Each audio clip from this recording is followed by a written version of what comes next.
আসসালামু আলাইকুম রহমতুল্লাহ বরকাত। নিশ্চয়ই আপনারা জানেন, কেন্দ্র সরকার ওয়াকফ বিল 2024 সংশোধনের নামে মুসলিমদের ব্যক্তিগত ইসলামিক যে ওয়াকফে লিল্লাহ যে সম্পদ করা হয়েছে বা ওয়াকফ সম্পদ, সেটাকে হরণ করার যে ষড়যন্ত্র চলছে, এ নিয়ে পুরো দেশ জুড়ে প্রতিবাদ সভা এবং আন্দোলন হচ্ছে। আগামীকাল ফুরফুরা আহলে সুন্নাত ওয়াল জামাতের পক্ষ থেকে 8ই ডিসেম্বর রবিবার আগামীকাল উত্তর 24 পরগনা দেগঙ্গা থানা বেড়াচাপা চৌমাথাতে একটা প্রতিবাদ ও জনসভার ডাক দেওয়া হয়েছে।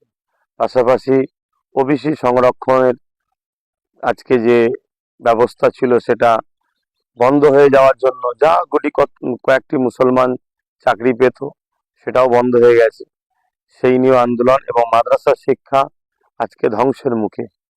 নিশ্চয়ই আপনারা জানেন, মাদ্রাসা শিক্ষাকে বড়